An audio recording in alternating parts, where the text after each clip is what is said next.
Good morning everyone. Shastri Swami Dharmaprasad Dasji college ઉનામાં આપનું સ્વાગત છે. આજે આપણે FIBA semester 2 main English paper number 3 વિશે અભ્યાસ કરીશું. જેમાં આપણે શીખવાના છે Edmund Spenser 1552 to 1599. Edmund Spencer was born into the family of an obscure clothmaker named John Spencer. Edmund Spenser છે એનો જન્મ એક કપડાં બનાવનાર જ્હોન સ્પેન્સર નામના વ્યક્તિના ઘરમાં એનો જન્મ થયો હતો. who belong to the merchant tailor company, જે એક વેપારી કંપનીમાં કામ કરતા હતા અથવા તો એવી કંપનીમાંથી એ આવતા હતા.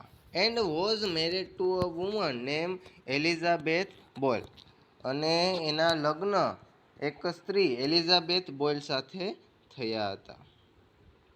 Since parish records for the area of London where the poet grew up, એટલે કે જે પેરિસનો જે રેકોર્ડ છે, લંડનનો જે પેરિસનો જે એરિયા છે જ્યાં કવિ મોટા થયા હતા, એટલે કે કવિ જ્યાં રહેતા હતા, were destroyed in the great fire of 1666, અને જ્યાં એ રહેતા હતા એનો જે રેકોર્ડ છે એના બધા જે પુરાવા હતા એ 1666માં ત્યાં એક આગ લાગી અને એના કારણે એ બધું બળી ગયું. એટલે કે ત્યાં બધું જે એના પ્રમાણપત્રો હતા એ બધા ત્યાં બળી ગયા હતા. હિઝ બર્થ ડેટ ઇઝ અનસર્ટન, એટલે કે એની જે જન્મ તારીખ છે એ અનિશ્ચિત છે, એટલે કે અચોક્કસ છે. ધો the dates of his schooling and remark in one of his sonnet lend credence to the date traditionally assigned, which is around 1552.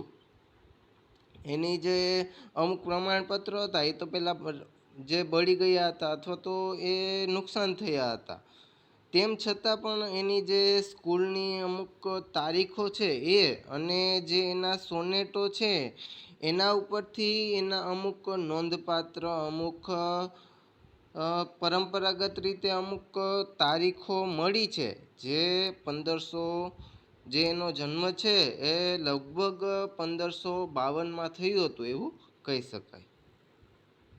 Spencer was influenced by the famous humanist educator Richard Mulcaster. Spencer છે એ એક માનવતાવાદી અને શિક્ષણવિદ Richard મુલકાસ્ટરથી પ્રભાવિત થયા હતા.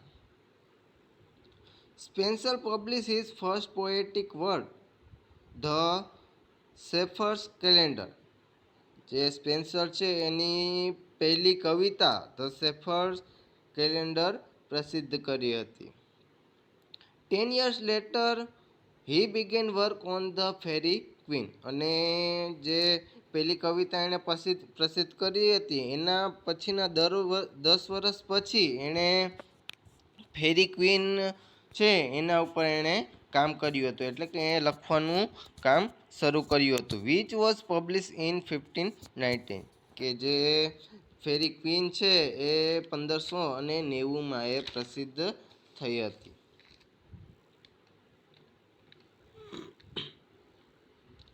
Spencer was awarded a BA in 1573 and MA in 1576. Spencer છે એને બીએની degree 1573માં અને એમએની ડિગ્રી માટે 1576માં એને પુરસ્કૃત કરવામાં આવ્યા હતા. In 1580 he became the secretary to the Lord Deputy of Ireland. એ છે એટલે કે સ્પેન્સર છે એ 1580માં આયર્લેન્ડમાં લોર્ડ ડેપ્યુટી તરીકે એણે સેક્રેટરી તરીકે ત્યાં એણે કામ કર્યું હતું, અથવા તો એ સેક્રેટરી ત્યાં બન્યા હતા આયર્લેન્ડમાં. In 1597 Spenser home in Ireland was sacked and burned during an Irish rebellion.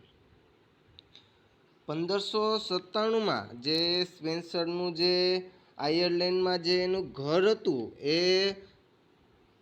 જે આઇરિશનો જે બળવો થયો અથવા તો વિદ્રોહ થયો એ દરમિયાન એનું જે ઘર હતું એ બળી અને ખાખ થઈ ગયું અથવા તો એ વિધ્વંસ થઈ ગયું હતું. એનું ઘર આખું બળી ગયું હતું. Spencer live the rest of his life in Ireland. જે સ્પેન્સર છે એની આખી જિંદગી છે એ આયર્લેન્ડમાં શાંતિથી જીવ્યા હતા. And his love of the Irish countryside is evident in his poetry. અને જે એના કવિતાઓ છે એમાં એના આઈરિશ જે લોકો છે પોતાના દેશના લોકો છે એના વિશે એણે કવિતામાં બધું જ લખ્યું છે. એના વિશે જે પ્રેમ છે એ બધું એમાં લખ્યો છે. He fled back to London financially ruin. તે પૈસાની અછતને કારણે નાણાકીય રીતે બરબાદ થઈ ગયા હોવાના કારણે એ લંડનમાં પરત ગયા હતા. Where he remained until his death in Westminster on June 19th 1599. અને જ્યાં તે પોતાના મૃત્યુ સુધી એટલે કે 19 જૂન 1599 સુધી એ વેસ્ટમિન્સ્ટરમાં એ રહ્યા હતા. એટલે કે છેલ્લે સુધી એ ત્યાં રહ્યા હતા લંડનમાં. He was buried in Westminster Abbey near Chaucer's grave.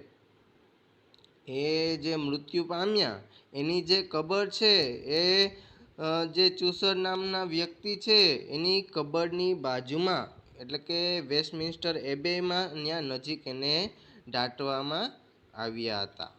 કોને? Spenser. Edmund Spenser was one of the great poets of the English Renaissance. Edmund Spenser છે એ અંગ્રેજી ભાષાના અથવા તો અંગ્રેજી પુનર્જીવનના એક સારા કવિ હતા. He is most known for his fantasy poem the Faerie Queene. તે પોતાની કાલ્પનિક કવિતાઓ જેમ કે ફેરી ક્વીન છે એના માટે એ જાણીતા હતા. The એલોગરી of queen Elizabeth rain.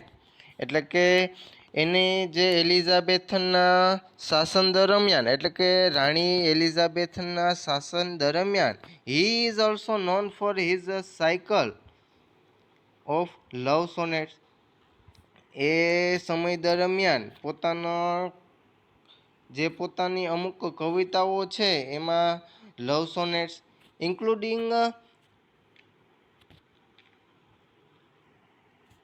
Epithalamion, a long traditional poem he wrote in celebration of his marriage.